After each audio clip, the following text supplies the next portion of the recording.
Assalomu alaykum aziz dindoshlar. Bugundan bir yangi loyiha ustida ishlayapmiz. Ya'niki Qur'ondagi noodatiy harflar nomi ostida bir yangi darslik tayyorlamoqchimiz. Bu darslikni tayyorlashimizdan asosiy maqsad ko'pchilik masalan Muallimi soniy kitobidan yoki bo'lmasa boshqa kitoblardan arab tili harflarini o'rgangan. Ayrimlar tajvid ilmini ham o'rgangan bo'lishi mumkin. Lekin ular Qur'oni Karimga tushganda Qur'on o'qiy olishmaydi. Ya'niki o'qishadi, lekin qiynalishadi. Ayrim harflarni taniy olishmaydi. Buning asosiy sabablaridan biri Qur'oni Karimda harflarning noodatiy holatda yozilishidir. Ya'niki alifbeda masalan T harfi sal boshqacharoq yozilsa, Qur'oni Karimda umuman boshqacharoq holatlarda ham uchraydi. Yoki bo'lmasa mim harfi, nun harfi, boshqa harflar. Bugungi darsimizning asosiy maqsadi shu arab tili harflarini biladigan insonlarga Qur'oni Karimda keladigan noodatiy harflarni o'rgatish bo'ladi. Bugun birinchi darsimiz ayrim so'zlarni ko'rib o'tamiz. Agar darslarimiz ma'qul bo'ladigan bo'lsa, shu holatda 2 kunda bir darslarni chiqarib borishga harakat qilamiz. Sizga qo'yiladigan asosiy talablardan bittasi matematika daftar tutishingiz tavsiya etiladi. Chunki biz har bir darsni yozib ko'rsatib beramiz. Hamda shu noodatiy holatda yozilishlarini matematika daftarga yozib borsangiz ham esingizda yaxshi qoladi degan umiddamiz. Demak, birinchi darsni boshladik. Bugun birinchi darsimizda T harfini noodatiy holatini, ya'ni Qur'oni Karimda keladigan holatni o'rganamiz.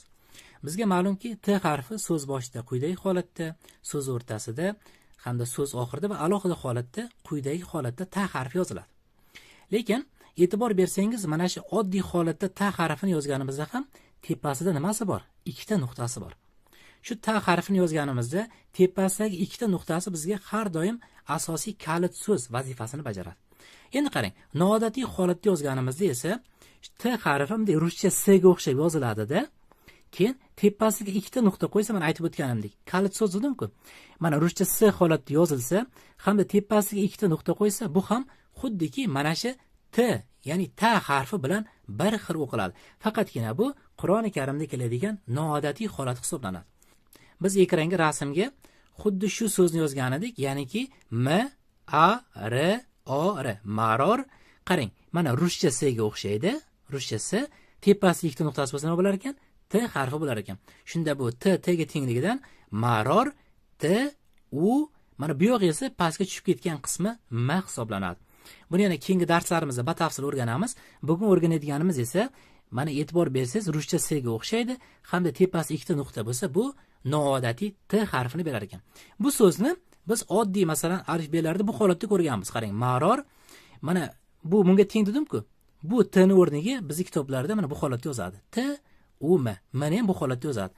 Bet desa M, qarang, pastga tushib ketgan, bunday holatda tushib ketyapti. Shu T ga nima qilyapti? Mana sherik qilib yuboryapti. Shu mana shu pastki qismi ulangan qismidan pasti M harfini beradi. Bugun o'rganganimiz ikkita nuqtasi bo'lsa nima ekan? T harfini berar ekan. Demak, ikkalasi bir-biriga nima ekan? Teng ekan. Keling, kitobdagi endi bitta-ikkita so'zlarni yana o'qib mustahkamlab olamiz. Birinchi bo'lib ushbu so'zdan boshlab o'qiymiz. Mana qarang, e'tibor bering. Bu A, M, A R, amar. Endi mana qarang, bu mana aytib o'tganimizdek, mana ruscha S ga o'xshaydi. Bu ikkita nuqtasi bo'lgani uchun T o'qiladi. Shunda amar, T U, mana qarang, bu qism o'zi M ga o'xshaydi mana. Bu ham noodatiy M ni yozish hisoblanadi mana.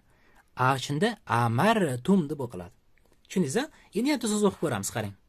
Endi bunisini o'qib ko'ramiz. Bu holatda mana U, M, I, R, umir, mana yana shu ruscha S ga o'xshab yoziladi.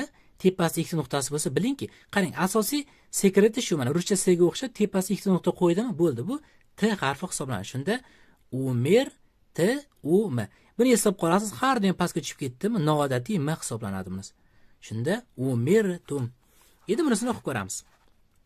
Bunisini o'qib ko'radigan bo'lsak, mana M A R O R, maror, yana shu ruscha T U M. Shunda maror tum.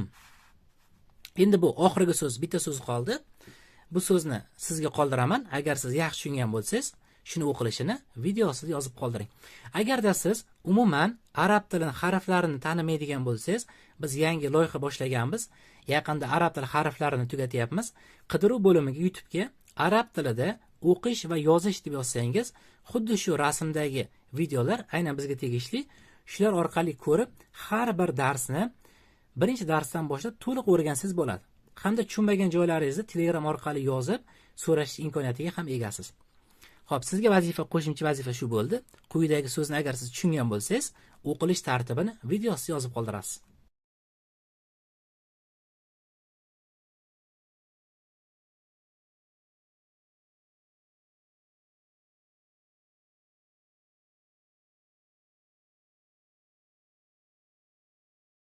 Assalomu alaykum aziz dindoshlar. Qur'ondagi noodatiy harflar deb nomlangan darsimizga xush kelibsiz. Bugungi darsimizda mim va nun harflarini noodatiy holatda, ya'niki Qur'oni Karimda keladigan holatlarini o'rganamiz. Hamda mana ekranda turgan so'zimizni birgalikda o'qiymiz. Birinchi navbatda nun harfini noodatiysdan boshlasak. O'zi bizga ma'lumki, nun harfi so'z boshida, so'z o'rtasida, so'z oxirida va alohida holatlarda quyidagi holatlarda yoziladi. E'tibor bersangiz, nun harfining ustida bir dona nuqtasi bo'ladi mana. Hamma holatida. Noodatiy holatdagida ham xuddi shunday, mana ruscha S ga o'xshab yozasiz, hamda ustiga bitta nuqta qo'ysiz, nun harfini, ya'ni N harfiga bu ham teng bo'ladi. Kecha biz esingizda bo'lsa, o'tgan darsimizda o'tdik. S harfini ustiga ikkita nuqta qo'ysak, demak T ekan. Agar bitta nuqtasi bo'lsa, nun harfini beradi ekan. Nun harfining noodatiisi xuddi shu holatda yozilar ekan. Endilikda mim harfining noodatiysini o'rganamiz. Qarang, e'tibor bering-da.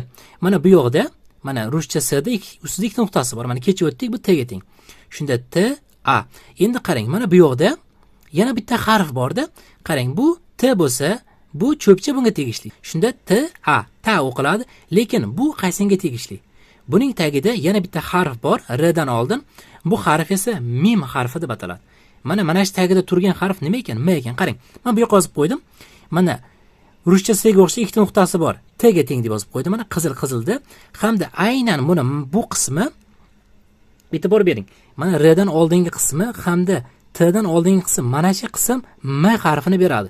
Bu juda ham ko'p keladi Qur'onda, lekin ko'pchilik shunda qiynaladi. Hisob qoling. Qarang, bu cho'pcha T ga tegishli ekan. Bunisi demak nimaga tegishli bo'ladi? M ga tegishli bo'ladi. Aynan mana shu holatda keladigan bo'lsa, bu M harfini beradi. Men bu yoqqa yozib qo'ydim buni. Bunisi T ga teng, bu o'rtadagisi mana bu holatda biz bu holatda yozamiz asosan M ga teng, bu yoq esa R ga teng. Qur'oni Karimda demak M harfi aynan mana shu pastki qismi M harfini berar ekan. Shuni o'qib ko'rsak, T, A, bu pastki qismcha M, A, R, tamar. Shunda bu ham bunga teng, mana tamar deb o'qiladi. Demak, bugun ikkita narsa o'rgandik. Birinchisi, ruscha S ustida bitta nuqtasi bo'lsa, N ni berar ekan, hamda shu ruscha S ga o'xshagan harflarning tagida xuddi shunaqa holatda mana cho'pchaga o'xshab yozilsa, aynan mana shu yoqdan bu yoqqacha bo'lgan qism nimani berar ekan? M harfini berar ekan. Ikkita narsa o'rgandik. Endi keling, kitobdagi so'zlar bilan mustahkamlab ko'ramiz. Endi qarang, quyidagi so'zni birgalikda o'qib ko'ramiz.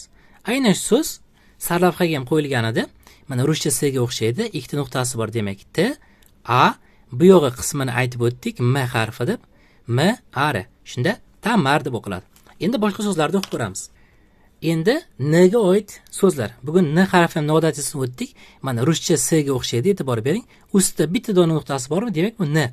Shunda N, A, kecha buni o'tdik, pastga tushib ketsa, bu ham mimdir degan, mdir degan qoida. Shunda bu ruscha S ga o'xshaydi, ustida bitta nuqtasi bo'lgani uchun N, agar ikkita nuqtasi bo'lganda T bo'lardi. Shunda N, A, M, nam. Endi bu so'zni o'qib ko'ramiz. Mana bu so'zga ham e'tibor bering. Ruscha S ga o'xshab yozilyapti, ustida bitta nuqtasi bo'lgani uchun N, agar ikkita bo'lganda T bo'lardi.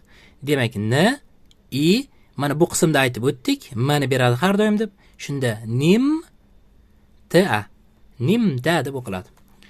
Menimcha unchalik qiyin emas. Shu e'tibor beradigan joyi shu. Endi ruscha S ga o'xshagan harf bo'lsa-da, ustida bitta nuqta bo'lsa N bo'lar ekan, ikkita nuqta bo'lsa T bo'lar ekan. Endi siz uyga aytib beraman. Men ekranga bitta so'zni yozib qo'ydim. Shu so'zni qanday o'qilishini videosida yozib qoldirasiz. Keyingi darsimiz yana 2 kundan keyin bo'ladi.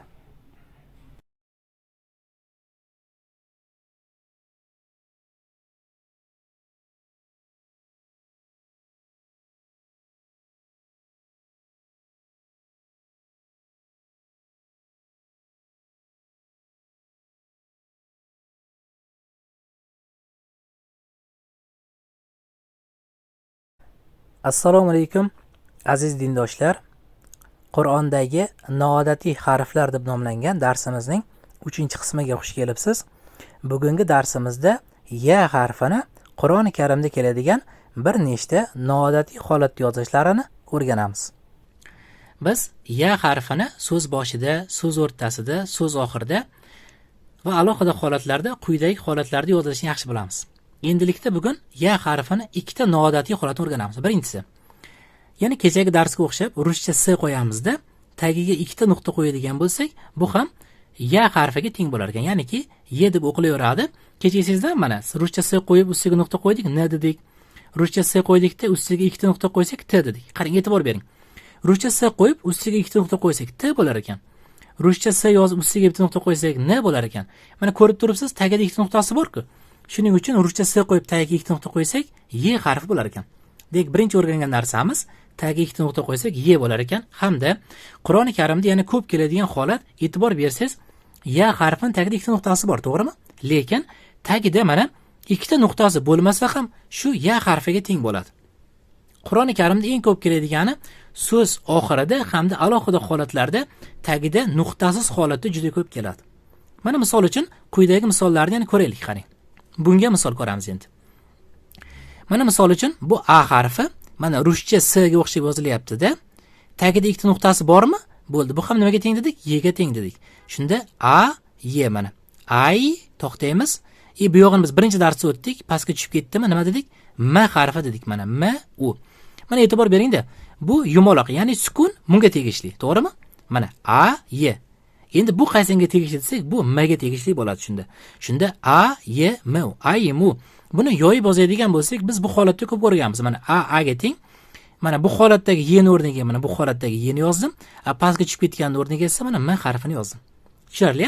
Demak, bu ikkita narsa o'rgandik. Birinchisi, ruscha s ga o'xshab yozilsa, ikkita tagida nuqtasi bo'lsa y, hamda tagida nuqtalari bo'lmasa ham nima ekan? Y harflari bo'lar ekan.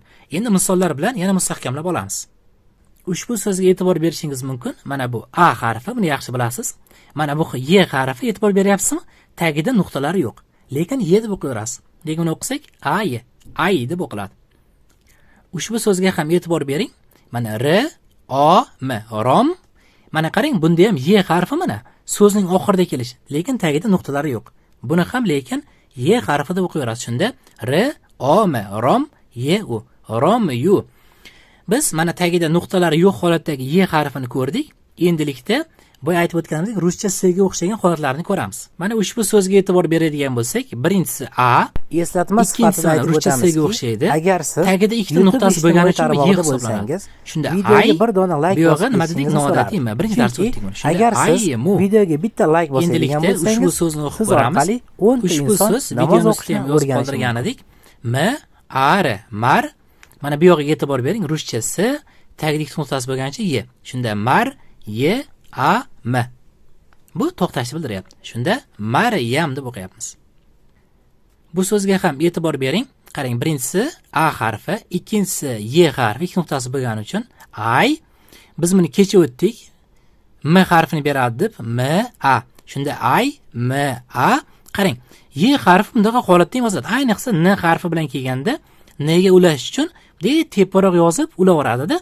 Qarang, buni ham siri ikkita nuqtasi bormi? Bo'ldi, y deb o'qiyverasiz. Qarang. Birinchisi a, bu tushunarli. Bu y. Chunki tagida ikkita nuqtasi bor. Bu bunga tegishli. Bu yoq ketdi. Ay. Endi bu m. Bu bunga tegishli. Shunda ay, m, a, ma. Endi bu qaysi harfga tegishli bo'lishi kerak edi? Demak, bu y ga tegishli ekan. Shunda ay, may. Bu n, i. Ay, may, ni deb o'qildi shunda. Demak, birinchisi a, ruscha s, ikkita nuqtasi bo'lgani uchun y, ay, bu yog'i m, birinchi darsimizda o'tdik. A, bu yoq y, chunki tagida ikkita nuqtasi bor. Shunda ay, may, n, i. Ay, may, ni. Shu bilan darsimiz shu yerda o'z nihoyasiga yetadi. Endi siz uyga vazifa beraman. Uyga vazifaga har doimgidek mana ekranda bitta so'z yozib qo'yganmiz. Shu so'zni o'qiysiz hamda o'qilishini video ostida yozib qoldirasiz. Keyingi darsimiz yana 2 kundan keyin bo'ladi.